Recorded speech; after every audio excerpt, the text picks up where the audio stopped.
to help us appreciate really what the concerns of the GaDangme Council has been. Hello, good evening, sir. Welcome to Eyewitness News. Yes, Tetteh Quarshie might have hailed from Osu or Teshi, depending on who you speak to, and that's a whole different subject altogether. But he lived in Mampong for a long time. His farm was in Mampong, etc. So can we not excuse the president for saying that he was an indigene of the area? I use the word indigene, isn't it? An indigene is not somebody who goes to live at a place. An indigene is an indigenous person hailing from that particular region. So if we all agree, like rightly. Hello, sir. Hello, sir. So how come that we are now? Yes, I think we lost you. I think we lost you momentarily. So if you can restate the point from the fact that it's an indigene who went to live there, if you could restate it from there, sir. I'm saying that the word you use is indigene, and that an indigene we all understand to be somebody hailing from the region. So if in your intro, assuming that what you have said is true, that he left his own town and went and lived there, does that make him an indigene? You cannot. You have lived in Accra. I'm sure you were even born in Accra. Can you call yourself an indigene? Maybe you are from Ada. I don't know. But if you are from Fort, you were born in Ghana, Accra, can you call yourself an indigene? The president himself was, I believe he lived most of his lifetime in Accra. I think he was born somewhere in the... at Koliwoko, I think. Swalaba went to school. Will he call himself an indigene? I don't think it's fair. And this rewriting of history is not the best. We've been told that pouring libation is a problem. Today, we saw libation being poured. Are you with me? Yes. But haven't you heard that for some time they've stopped pouring libation at functions done in Accra? How come that we are now pouring libation? We are almost being... just to digress, what's the point you're seeking to make with the pouring libation in another region but not in Greater Accra? What's the point you're seeking to make, sir? Well, you are a journalist. I'm saying that haven't you realized that for public functions, they've stopped pouring libations as part of the opening prayers? Haven't you realized that? I was talking about it, that you are on our land.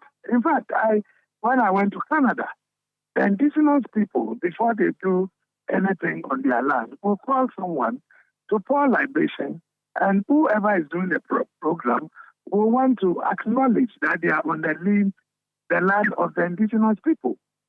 Now, we've been told that Accra is cosmopolitan, so everybody comes from Accra, to the extent that nobody wants to give any credit to whatever we have done. We have been leaders. He mentioned the 6 people, 3 from the Eastern region, 2 of them from Accra, 2 of them also from Accra. What I'm saying is that let us give due where it is due. This history, we have never heard it before. We don't know where they are bringing it from. You yourself told me that he left and might have gone to live there. Does that make him an indigene for it to find itself into an historical record like the 67th anniversary speech? Nobody has said it before. How did it happen? Is it the speech writers?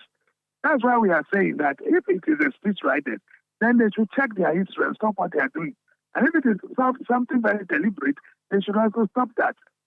But we've taken that credit and we have said it, that even if people do not want to respect us, those cocoa that has become the flagship, the cash crop, it was a government who brought it to Accra. And now they are telling us that the man is from an indigene from Mampong, Akwapen. Well, how is that? At your age, have you heard such a story before? What you learned in school, did anybody mention Mampong, Akwapen to you? I mean, it's not fair. It's not fair. We are really peeved about this kind of thing, and we believe that it should stop. The earlier it stops, the better. I see. So beyond the statement you have issued, what else would the council do to ensure that this doesn't occur again? What do you think we can do? We have called on the speech writers to check their historical facts. At my age, I should know, with my level of experience, that he doesn't need to write everything. I mean, the speeches are written for him, but it is for him to also review. It's for him to review. This thing has never happened. And people are touching on the sensibilities of GaDangme at every stage. Just this very week or so, we've gotten, or last week Saturday, this whole idea of homosexuality being a culture of Dan and Nsima. I've also read that in something. You've seen how we are fighting together. You can't do that. In Ghana, when we are adoring a child, some of the words we use are Abraham. Abraham means that he should come have children and then have great-grandchildren, so people will begin to refer to him or her as a great-grandfather or great-grandmother. How can it be our culture that we practice homosexuality? So if you are talking, please give us some flag. It is not fair that we are just being ridiculed. Anything they want to do, which is Ga, they will not take time, or GaDangme, they will not take time to do it properly. Any other culture, yes, that is all they know. What is this? How do you create the impression that we have played no role? It wasn't come when he came. We were those who allowed him to stand at Ashedu Keteke. The women, the Bokala women, spent their money. They their screenshot, for the names that he was mentioning. And they're from Achim. We were the Ga people here who helped the gentleman to get to wherever he got to. I see. The boycott. Where is it coming from? Is it not also? So why do you sometimes try to create the impression that played no role? Why? It's not fair. It's not fair. Very, very well. I see indeed the council is peeved, like you said earlier. But you mentioned the matter of the homosexuality, etc. Just to pick your short view on that. You've seen the bill, I guess, former Attorney General and all the things you've done. What is your honest view on the nature of the bill passed by Parliament? Well, so long as it was debated and accepted by the people and passed in this manner, so be it. Because the parliamentarians have every right to make amendments. And in fact, many amendments were proposed. At the end of the day, this is what they accepted. They are the representatives of the people, and this is the law they have brought. So you think the bill as it is reflects the general thinking of society? This question, I don't know how you expect me to answer. This is the parliamentarians who are supposed to be our representatives, isn't it? And they went and met and they discussed it. Again, remember that it was not even a government-sponsored bill, but a private member.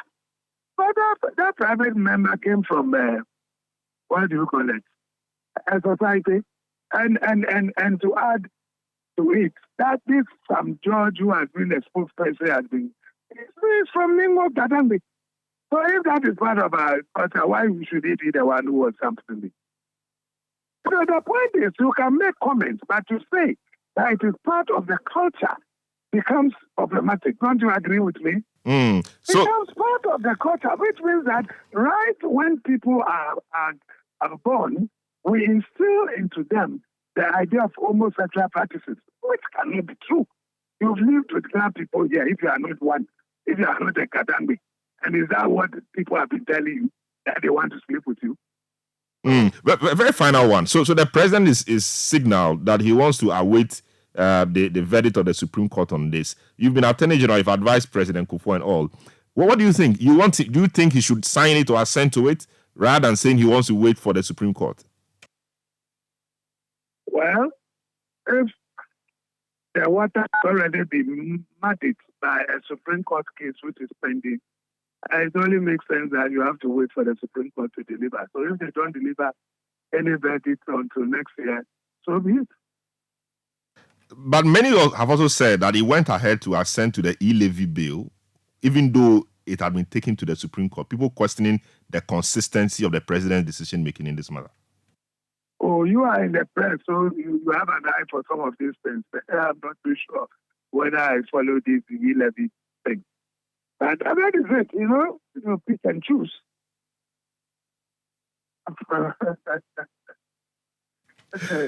All right. Thank you so much. Thank you so much. The Honorable Ayuko Otu, former Attorney General of our Republic, and in this